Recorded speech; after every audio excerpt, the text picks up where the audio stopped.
सुप्रभात। मैं हूं जोगेंद्र राणा। आज हम जिस धार्मिक विषय पर चर्चा कर रहे हैं वह है यमलार्जुन मोक्ष। शीर्षक है यमलार्जुन मोक्ष। अपनी बाल्यावस्था में भगवान श्री कृष्ण बड़े नटखट और शरारती थे।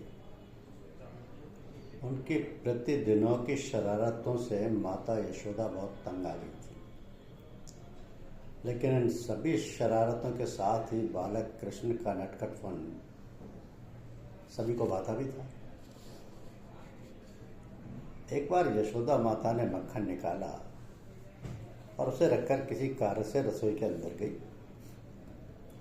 इस अवसर का लाभ उठाकर कृष्ण ने चुपचाप मक्खन उठाया, थोड़ा बहुत स्वयं खाकर बाकी वानरों को खिलाने लगे। जब माता यशोदा वापस आई तो देखा मक्खन गायब है। वे समझ गई कि ये शरारत कृष्ण की है। तभी वानरों को मक्खन खिलाते कृष्ण दिखाई दिए। तो ये देख माता ने कृष्ण को बहुत डांटा और फिर उन्हें बांधने के लिए रस्सी उठाई, परंतु वे जिस रस्सी से भी कृष्ण को बांधने का प्रयास करती हैं वो छोटी पड़ जाती। तब कृष्ण ने देखा कि माँ अपने कार्य में सफल नहीं हो पा रही है, तो उन्होंने अपनी माया से छोटी रस्सी को बड़ा कर दिया। तो यशोदा ने उन्हें उखुल से बांध दिया और स्वयं घर के अन्य कार्यों में लग गई। अब माता द्वारा रस्सी से बंधने के बाद कृष्ण भारी उखुल को खींचते हुए बाहर ले गए। बाहर आसपास 2 पेड़ लगे हुए थे। उन्हें यमलार्जुन के नाम से जाना जाता था। कृष्ण घूमते घूमते उन दोनों पेड़ों के बीच में से निकले तो वो स्वयं तो निकल गए, लेकिन उखुल बीच में फंस गया। तो उन्होंने जोर से उखुल को खींचा तो वो पेड़ भयंकर आवाज करते हुए धराशायी हो गए। अब पेड़ों के गिरते ही उनमें से 2 देव निकले। वे धन के देवता कुबेर के पुत्र थे। उनका नाम मणिग्रीव और नीलकुबर था। तो एक बार दंडता के कारण देवर्षि नारद ने मणिग्रीव और नीलकुबर को वृक्ष बन जाने का शाप दे दिया था। जब कुबेर पुत्रों को अपने अपराध का आभास हुआ तो वो उनसे क्षमा याचना करने लगे। तब नारद जी ने कहा था कि द्वापर युग में भगवान श्री कृष्ण उनका उद्धार करेंगे। इस प्रकार शाप के कारण वे दोनों वृक्ष बन गए, किंतु उन्हें अपना पिछला जीवन याद था, इसलिए वो दोनों निरंतर भगवान श्री कृष्ण का स्मरण करते रहते थे। श्री कृष्ण को नारद जी द्वारा कुबेर पुत्रों को दिए गए शाप के विषय में पता था, इसलिए उन्होंने कुबेर पुत्रों का उद्धार कर उन्हें वापस उनके लोक को भेज दिया। इस प्रकार लीलाधारी भगवान श्री कृष्ण ने अपने भक्तों का उद्धार किया। अब श्री कृष्ण ने जिन यमलार्जुन के वृक्षों का उद्धार किया वे पूर्व जन्म में नलकुबर एवं मणिग्रीव नामक 2 भाई थे। इसका गर्ग संहिता के गोलोक खंड के 19वें अध्याय में यमलार्जुन भंग नाम से वर्णन है। इसमें नारद बहुलाश्व संवाद यानी नारद और बहुलाश के बीच वार्तालाप में नारद कहते हैं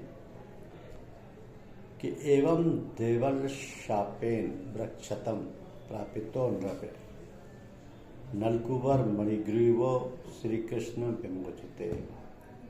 अर्थात इस प्रकार देवल मुनि के शाप से नलकुबर और मणिग्रीव जो वृक्ष योनि को प्राप्त हुए थे उनकी मुक्ति श्री कृष्ण के द्वारा हुई। तो गर्ग संहिता में दामोदर लीला उकुल बंधन लीला के प्रसंग में इसका वर्णन है। तो श्रीमद् भागवत महापुराण के 10वें स्कंद के 10वें अध्याय में भी भगवान श्री कृष्ण की अत्यंत अनुग्रहपूर्ण उलूखल यानी उखल बंधन लीला या दामोदर लीला के प्रसंग में ही इसका विस्तार के साथ वर्णन है, किंतु उसमें नारद मुनि के द्वारा शाप दिए जाने का उल्लेख है।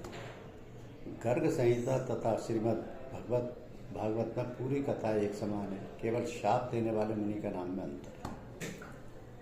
तो उस प्रकार गर्ग संहिता के अनुसार देवल मुनि ने नलकूबर और मणिग्रीव को शाप दिया था, जबकि श्रीमद् भागवत महापुराण के अनुसार नारद मुनि ने शाप दिया था। तो श्रीमद् भागवत के अनुसार कथा का अवलोकन करते हैं कि नलकूबर और मणिग्रीव के पिता धनाध्यक्ष, धन के स्वामी धनपति कुबेर थे। ये भगवान रुद्र के अनुचर थे, यानी सेवक थे। तो धनपति कुबेर के लाडले पुत्र होने, भगवान रुद्र के सेवक होने, युवा एवं रूपवान होने के कारण ये मदमस्त रहते थे। रहें भी क्यों नहीं, कहा भी गया है, यौवनम धन संपत्ति प्रभुत्वम अविवेकता एकैकम अपि अनर्था किमियत चतुष्ट, यानी यौवन, धन संपत्ति, प्रभुत्व और अविवेकता यानी विवेकहीनता, इनमें से हर एक अनर्थ का कारण है। और जहाँ चारों हैं उसका कहना ही क्या, यौवन, धन संपत्ति, प्रभुत्व और अविवेकता, ये चारों ही अनर्थ का कारण है।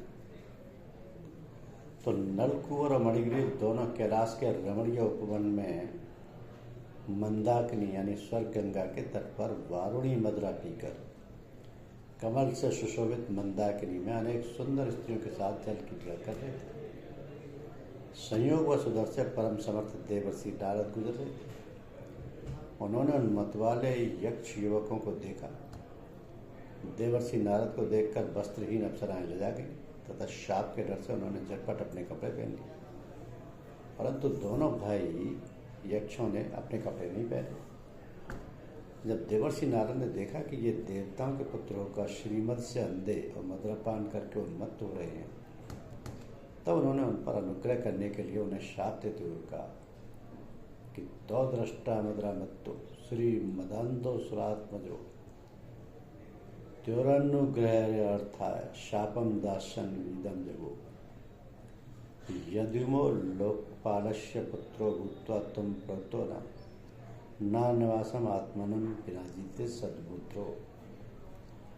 अर्थात ये दोनों लोकपाल के पुत्र होने पर भी अज्ञान अंधकार के वशीभूत होकर अपने वस्त्र नहीं पहने, इन्हें अपने मदोन्मत होने का बोध नहीं हुआ।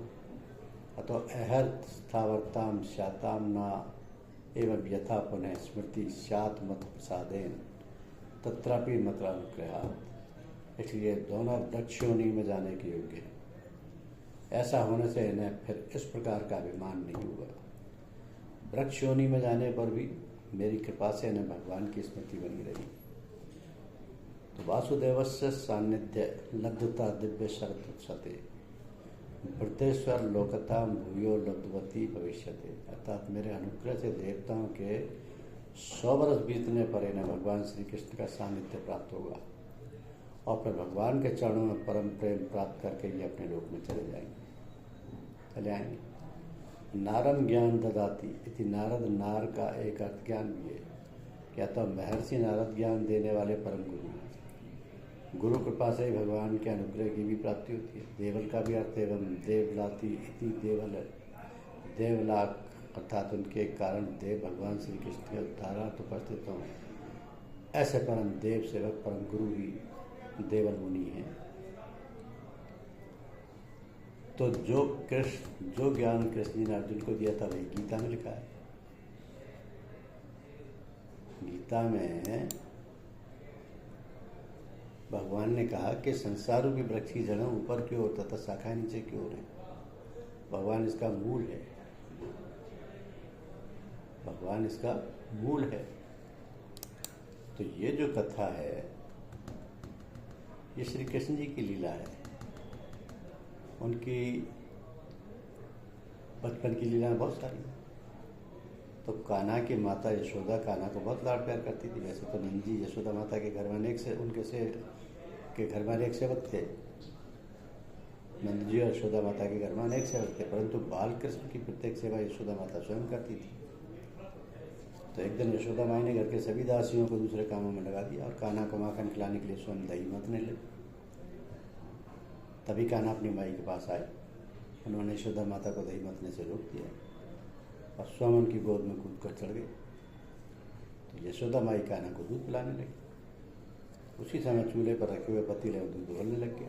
वह देखकर माई ने कान्हा को अपनी गोद से उतारा और वो दूध का पतीला उतारने के लिए चली गई।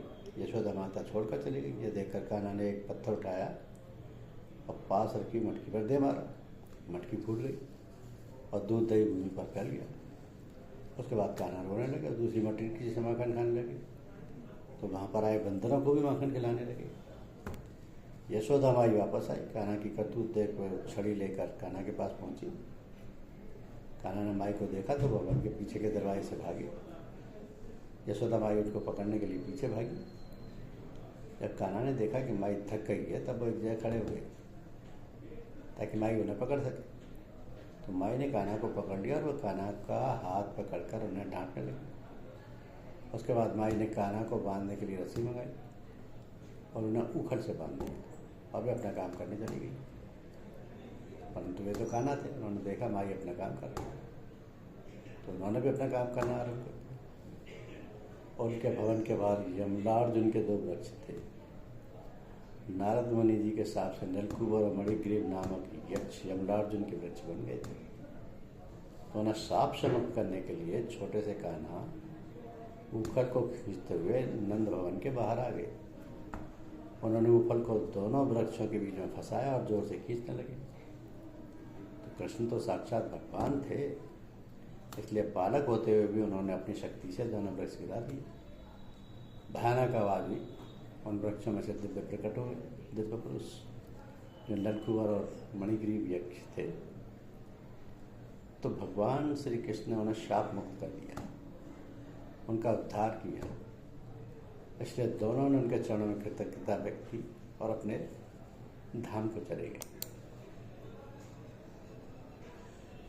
चले गए। तो ये यमलार्जुन की जो कथा है वो दोनों वृक्ष रूपी कुबेर के पुत्रों के उद्धार के लिए है। उनके उद्धार के लिए है। और यह कथा वास्तविक है। यह कथा वास्तविक है क्योंकि यमलार्जुन दोनों उद्दंडी थे अपनी यौवनावस्था में। उस समय उनको नारद मुनि ने शाप दिया था। उस समय उनको शाप दिया गया था और उस वक्त ये आवश्यक हो गया था कि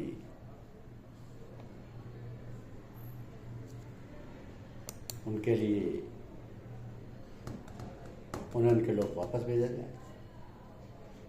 तो इस रूप में श्री कृष्ण ने उनका उद्धार करके उन्हें वापस भेजा था। तो ये यमलार्जुन की जो कथा है वो 2 वृक्षों की कथा नहीं है। उन दोनों वृक्षों को जो भगवान कुबेर के दोनों पुत्र थे जो कि श्राप बस वृक्ष बन गए थे, उनकी मुक्ति की कथा है। क्योंकि यमलार्जुन मतलब यमर और अर्जुन अपने पूर्व जन्म में यक्ष थे। दोनों कुबेर के बेटे थे। एक बार दोनों नग्न अवस्था में नदी में अपनी स्त्रियों के साथ नहा रहे थे, तभी वहाँ से नारद जी निकले, जिन्हें देख के स्त्रियों ने तो अपने आप को ढक लिया, लेकिन यमलार्जुन ने ऐसा नहीं किया।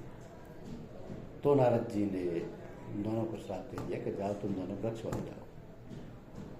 दोनों कई सदियों तक वृक्ष बने गए। और जब भगवान कृष्ण का जन्म होता है और एक बार माखन कहने के लिए उनकी माता सजा देती है, इन्हीं दोनों यमलार्जुन वृक्ष में बांध देती हैं, तो भगवान इतनी जोर से खींचते कि दोनों वृक्ष गिर जाते और उनका उद्धार हो जाता है। तो ये उन दोनों के यक्षों के उद्धार के लिए धन्यवाद।